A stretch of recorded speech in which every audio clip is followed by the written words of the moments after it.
It's tabletop time. I'm Dave, and today, you asked for it, we're going to be diving into a little bit more Sakura Tau. So my little custom Tau sept got a lot of love, and honestly I was surprised by it. All of you out there showed how much you wanted to see more of this custom sept, and I'm happy to bring it to you. One element of the army is I wanted it to feel completely unique. And while for Kill Team I made sure that it was pretty analogous to some of the options in Games Workshop models, as I expand it, I want the wilder and wackier elements to come out. This video is sponsored by One Page Rules, and today I'm going to share with you some of those choice models that I've chosen to become part of the sept and talk a little bit about how they fit in to the whole picture. I was really captured by the actual design of the Eternal Dynasty. The alien faces on them are super cool. They're reminiscent to me of games like Mass Effect and just some of my favorite sci-fi franchises in general. I loved the domed hats and the stripped back look of the scouts, so I decided to pick a group of them to paint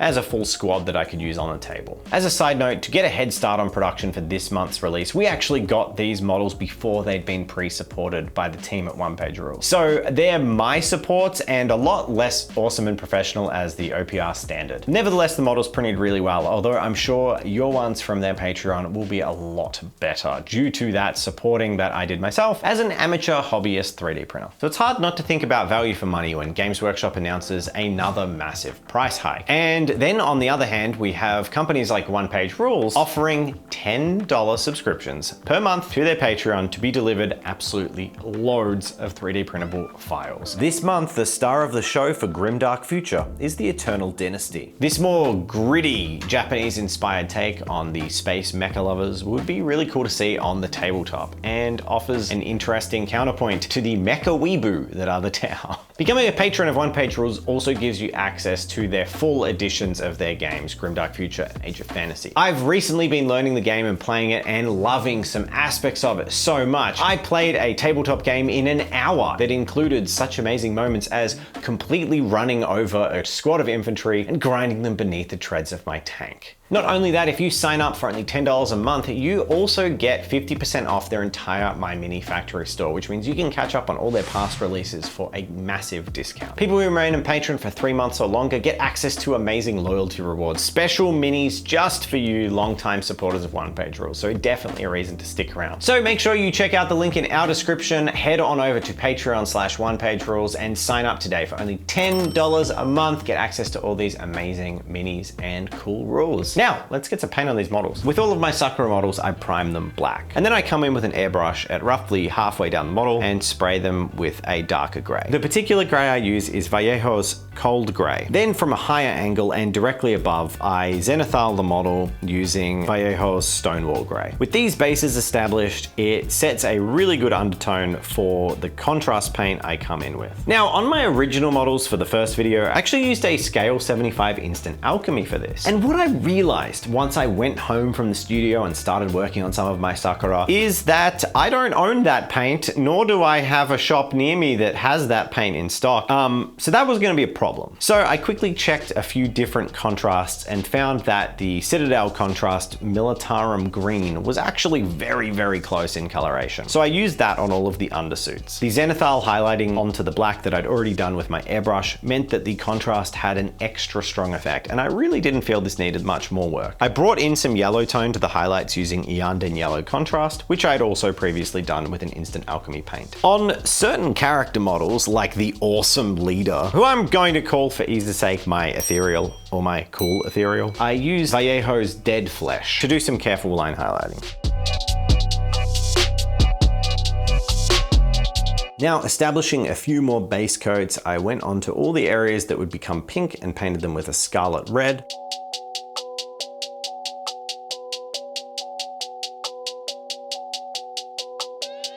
The pouches and belts I kept relatively simple, painting them all black and using a grey highlight.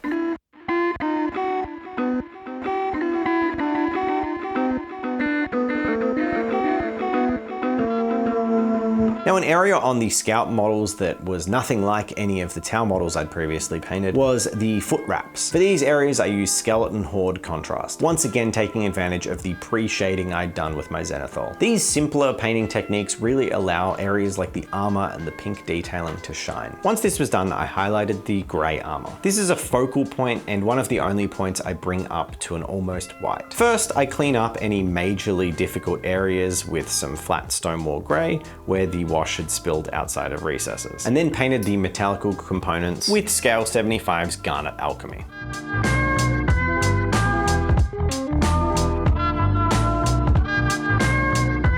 After doing this, I bring areas towards the top of the model to a near white point highlight.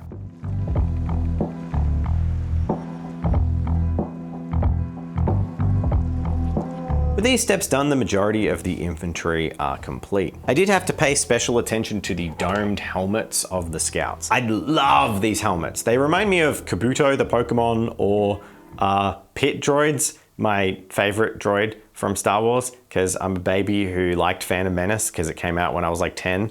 So yeah, I love these dome helmets. They're so cool. And I spent a lot of time highlighting them with sort of a cool gentle gradient up to a white, and it's cool and I like it. Thank you. There was one scout that had an exposed head. In this area, I grabbed the purple hexed lichen and I actually blended that up with a really soft orange. The orange is Vallejo's dwarf skin, and I'd say it's probably close to Citadel's Jaquero orange. Mixing these two together and then mixing in a little bit of white, just a touch, got me to a really cool organic purple toned skin tone. I really like this guy's head. It's interesting, it's alien, and it also feels sort of natural for a purple skin tone, which that's pretty impressive. With the scouts done, I could move to the more glorious models, the Honor Guard and the Ethereal. Both these models had striking central pieces that I could use a lot of that pink tertiary color on. I also really like how the Honor Guard have the crest on their helmet, which was a perfect spot for me to use more of my metallics. It becomes a really striking focal point where the pink element and the crest draw the eye. The Royal Guard also have a sash across the chest. I chose to paint this sash in the green color of their undersuits. With these models, there was a lot of a balance between how much of them I should be painting in the green, how much I should be painting pink. I feel like by doing the loincloth area or the tabard with the hot pink, the sash kind of neutralized it a little bit with the green, which I was happy with. They also had back banners, which are a staple of my army. And on these stylized back banners, I placed just some subtle and small cherry blossom details with freehanding. For his spear staff, I painted the end in a non-metallic metal purple. Energy blades are not going to be common in my Tau army, but these Honor Guard do have them. It makes sense for the Honor Guard of the Ethereals to have these kind of vibroblade weapons, and I was happy to make them feel a little bit extra by painting them purple. Overall, I really like how the wide stance of these models makes them look so much more imposing, and certainly next to Tau, they look very aggressive and competent,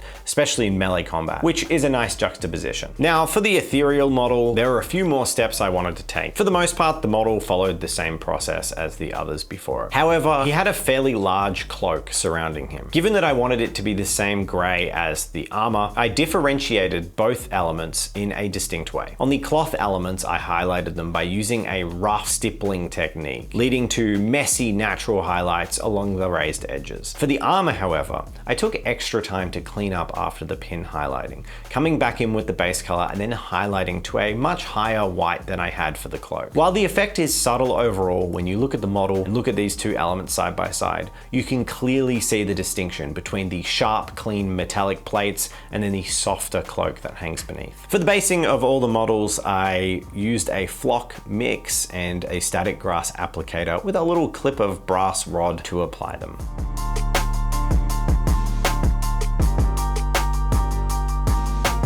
With that done, I glued on some tufts, a few rocks, and also some little twigs. On those twigs, I put some of my cherry blossom from Mini Nature, and then to finish it off, some Valhallan Blizzard from Citadel to complete the snowy Sakura bases. And with all that said, let's have a look at how they stack up.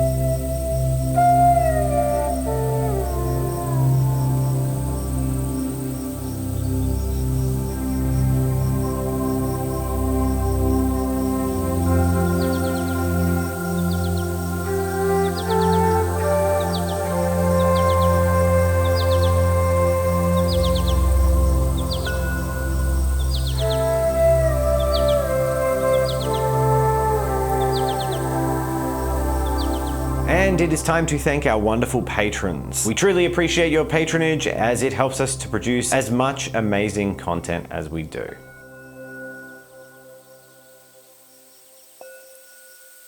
Boom. All right, there we go. There's my dudes. I hope you like them. It's been great to be able to work on the Sakura sept a little bit more and expand them in some interesting ways. I am constantly working on these very slowly in my free time, doing really niche custom conversions on some specific troops. But it was good to get some troops done and get an awesome commander on the field. In the future, if you're interested in seeing, I think it's time for vehicles. You know, I'd really love to paint a Barracuda. Anyway, if you want to see something like that, or you have other suggestions for where you'd like to see the Sakura sept go next, please leave a comment. I read them all, I check them all out, so I'd love to see them. And other than that, that is the end of the video, except to say thank you very much to One Page Rules for sponsoring this video and providing such an awesome service for people out there in the community. Thank you all, and I'll see you in the next video.